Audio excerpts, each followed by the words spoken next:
Hello दोस्तों, नमस्कार। मैं हूं Anju Yadav, learn with India 2024 के ऑनलाइन क्लास में आप सभी का स्वागत है। दोस्तों, हमको आशा और विश्वास है कि आप जहां भी होंगे स्वस्थ होंगे, मस्त होंगे, अपनी पढ़ाई कर रहे होंगे। दोस्तों, हम लोग इस अब से बीपीएससी टीआरई 4 को टारगेट करके अपनी तैयारी को करेंगे। आज हम लोग ज्योग्राफी का प्रैक्टिस सेट नंबर 1 लाए हैं, बीपीएससी टीआरई 4। और ये जो है प्रैक्टिस सेट एनसीईआरटी और एससीईआरटी आधारित है। ये CTET, super TET, UPTGT, PGT सभी परीक्षाओं के लिए अत्यंत महत्वपूर्ण है। और बीपीएससी टीआरई 4 जो 6 to 8 में एसएसटी आती है सब्जेक्ट के रूप में, उसके लिए भी यह क्लास अत्यंत महत्वपूर्ण है। दोस्तों, यदि आप मेरे चैनल पर नए हैं तो सब्सक्राइब कर लीजिएगा। इसके साथ साथ लाइक शेयर जरूर करिएगा। और यदि दोस्त इसका पीडीएफ प्राप्त करना चाह रहे हैं तो मेरे Telegram channel learn with India official से जुड़ करके आप पीडीएफ प्राप्त कर सकते हैं। दोस्तों, हम लोग बीपीएससी टीआरई 3 यानी सामाजिक विज्ञान में जो निरस्त पेपर हुआ था प्रश्न नंबर कक्षा 6 से 8 तक, उसी का ये जो ज्योग्राफी का सब सेगमेंट होता है उसी का व्याख्या सहित हल प्रश्न पत्र है। ये पेपर 15 मार्च 2024 को हुआ था, लेकिन निरस्त हो गया था। और ये जो 6 to 8 के लिए होता है उसमें एसएसटी के रूप में, सब्जेक्ट के रूप में एसएसटी पूछी जाती है। उसी का जो भूगोल पार्ट है उसी को यहाँ पे डिस्कस करेंगे। आज 10 प्रश्नों को देखेंगे। 40 प्रश्न आते हैं, 40 प्रश्न आते हैं। भूगोल के 10 प्रश्नों को आज देखेंगे और अगले पार्ट में 10 प्रश्नों को देखेंगे। चलिए बिना समय गवाए अपने मेन टॉपिक पर चलते हैं। दोस्तों, आज का पहला प्रश्न है, निम्नलिखित में से कौन सा एक पूर्वांचल अथवा पूर्वी पहाड़ी अथवा पर्वत का हिस्सा नहीं है? मेजो पहाड़ियाँ, गारो पहाड़ियाँ, मणिपुर पहाड़ियाँ, नागा पहाड़ियाँ। तो जो गारो पहाड़ियाँ हैं ये पूर्वांचल अथवा पूर्वी पहाड़ी अथवा पर्वत का हिस्सा नहीं है। आइए इसका डिटेल देख लेते हैं। गारो पहाड़ी है पूर्वांचल अथवा पूर्वी पहाड़ी अथवा पर्वत का हिस्सा नहीं है, जबकि पटकाईबूम, नागा पहाड़ी, मणिपुर पहाड़ी, मिजो पहाड़ी और लुसाई पहाड़ी पूर्वी पहाड़ी का हिस्सा है। इस पहाड़ियों पर रहने वाले जनजाति झूम तथा स्थानांतरित कृषि करते हैं। झूम या स्थानांतरित के कृषि मतलब ये जंगलों को जला जला करके और खेती करते हैं, और कुछ समय बाद स्थान को परिवर्तन करके फिर वहाँ के जंगल को जलाकर वहाँ कृषि करते हैं। ऐसे ही जनजाति जो करते हैं खेती उसे झूम या स्थानांतरित कृषि कही जाती है। मणिपुर घाटी के मध्य लोकटक झील स्थित है। यह चारों ओर से पहाड़ियों से घिरी हुई है। प्रश्न नंबर 2 है, निम्नलिखित में से किसकी नेपाल के साथ सामान्य सीमा नहीं है? हिमाचल प्रदेश, उत्तर प्रदेश, भूटान और पंजाब, उत्तर प्रदेश, उत्तराखंड, बिहार और सिक्किम, पश्चिम बंगाल, बिहार, झारखंड, उत्तराखंड और सिक्किम। उपरोक्त में से एक से अधिक, इनमें से कोई नहीं। तो जो नेपाल की सीमा है उत्तर प्रदेश, उत्तराखंड, बिहार, सिक्किम और पश्चिम बंगाल से सीमा साझा करती है। आइए इसका डिटेल देख लेते हैं। उत्तराखंड, उत्तर प्रदेश, बिहार, पश्चिम बंगाल, सिक्किम राज्य की सीमाएं नेपाल के साथ लगी हुई हैं। हिमाचल प्रदेश की सीमा तिब्बत के साथ तथा पंजाब की सीमा पाकिस्तान के साथ लगी हुई है। इसके अलावा पश्चिम बंगाल, सिक्किम, अरुणाचल प्रदेश तथा असम राज्य की सीमाएं भूटान से लगी हुई हैं। प्रश्न नंबर 3 है, पर्वत की चोटियों के समूह को ऊंचाई के घटते क्रम में नीचे दी गई हैं। निम्नलिखित में से कौन सा क्रम सही नहीं है? यहाँ पे सही नहीं है। Mount Everest, Dhaulagiri, Kanchenjunga, mount Everest, Kanchenjunga, Dhaulagiri, Dhaulagiri, Kanchenjunga, नंगा पहाड़ी। उपयुक्त में से एक से अधिक, इनमें से कोई नहीं। तो इसमें उपयुक्त में से एक से अधिक है। प्रश्न के अनुसार उत्तर एक से अधिक है। आइए इसका डिटेल देख लेते हैं। पर्वत चोटियों के समूह और उनकी ऊंचाई घटते क्रम में इस प्रकार है, देख लेते हैं, यहाँ से क्लियर हो जाएगा। माउंट एवरेस्ट नेपाल में स्थित है और 8,848 किलोमीटर है, अरे मीटर ऊंचा है। कंचनजंगा भारत में है, 8598 मीटर ऊंचा है। मकालू नेपाल में स्थित है, 8481 मीटर है ऊंचा। धौलागिरी नेपाल में स्थित है, 8172 है। नंगा पर्वत भारत में स्थित है, 8126 मीटर ऊंचा है। अन्नपूर्णा नेपाल में स्थित है, 8078 मीटर ऊंचा पर्वत है। नंदा देवी ये 7817 मीटर ऊंचा है। कामेत भारत में स्थित है, 7756 मीटर ऊंचा है। नामचा बरुआ भारत में स्थित है, 7756 मीटर ऊंचा है। गरुला मंधाता नेपाल में स्थित है और 7728 मीटर ऊंचा है।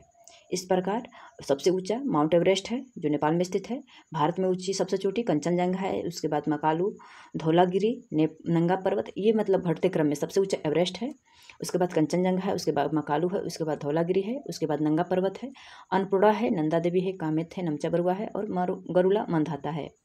प्रश्न नंबर 4 को देख लेते हैं। निम्नलिखित में से कौन सी नदी को दक्षिण गंगा के नाम से जाना जाता है? महानदी, कावेरी, गोदावरी, उपयुक्त में से एक से अधिक, इनमें से कोई नहीं। तो जो गोदावरी है उसे दक्षिण गंगा के नाम से जाना जाता है। दक्षिण गंगा से 2 प्रश्न बनते हैं, दक्षिण गंगा, गोदावरी। यदि दक्षिण की गंगा पूछ देगा तो कावेरी कहाएगा। किससे? कावेरी समझ में आएगा आप लोगों को। दक्षिण गंगा प्रश्न में आएगा तो गोदावरी होगा, और दक्षिण की गंगा तो कावेरी होगा। आइए इसका डिटेल जान लेते हैं। गोदावरी सबसे बड़ा प्रायद्वीपीय नदी तंत्र है। इसे दक्षिण गंगा के नाम से जाना जाता है। यह महाराष्ट्र के नासिक जिले से निकलती है और पंजाब में बंगाल की खाड़ी में जल विसर्जित करती है, यानी महाराष्ट्र से निकल करके बंगाल में अपने जल को गिरा जाती है बंगाल की खाड़ी में। यह नदी 1465 किमी लंबी है। इसका जल संग्रहण क्षेत्र 3.13 लाख वर्ग किमी है। इस नदी का जल ग्रहण क्षेत्र महाराष्ट्र, मध्य प्रदेश, छत्तीसगढ़ तथा आंध्र प्रदेश राज्यों में फैला हुआ है। इस नदी की मुख्य सहायक नदी बेनगंगा, इंद्रावती, पेनगंगा, प्राणहिता और मंजरा हैं।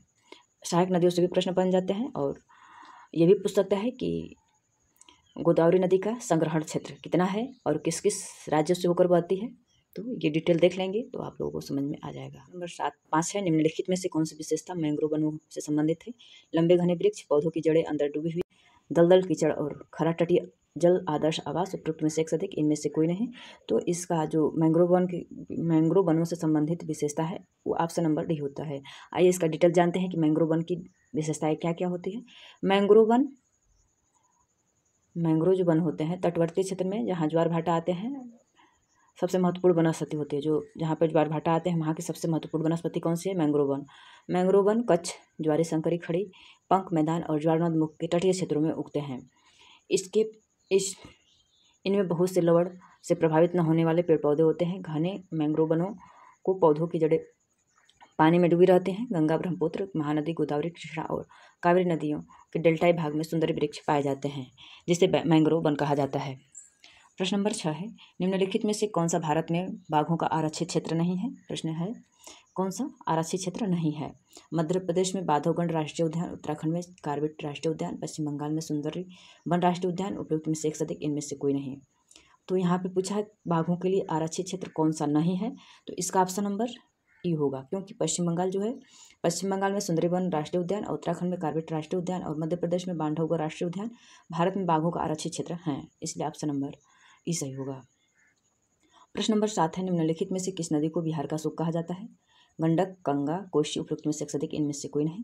तो कोसी नदी को बिहार का शोक कहा जाता है क्योंकि यह अत्यंत मार्ग बदलने वाली नदी है, जिससे वहाँ के लोगों का जनजीवन बहुत ही प्रभावित होता है और वहाँ के लोगों को बड़ी ही समस्या का सामना करना पड़ता है। और यह जब बाढ़ इसमें आता है तो बिहार में शोक का माहौल बन जाता है, इसलिए इसे बिहार का शोक कहा जाता है। ऑप्शन नंबर सी सही होगा। प्रश्न नंबर 8 है, कृष्णा गोदावरी नदी विवाद किन राज्यों से संबंधित है? कर्नाटक केरल, कर्नाटक तमिलनाडु, कर्नाटक आंध्र प्रदेश, उपयुक्त में से एक से अधिक, इनमें से कोई नहीं। तो कर्नाटक और आंध्र प्रदेश नदियों के आंध्र प्रदेश राज्यों में कृष्णा और गोदावरी नदी विवाद से संबंधित है। जो कर्नाटक है और आंध्र प्रदेश है, इन्हीं दोनों राज्यों में कृष्णा और गोदावरी नदी विवादित है।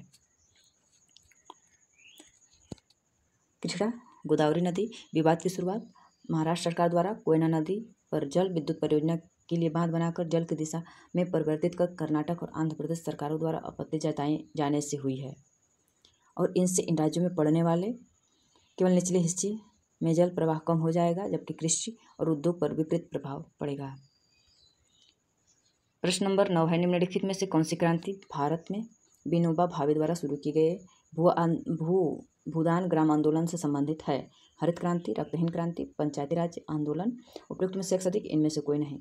तो जो रक्तहीन क्रांति है भारत में विनोबा भावे द्वारा शुरू किए गए भूदान ग्राम आंदोलन से संबंधित है।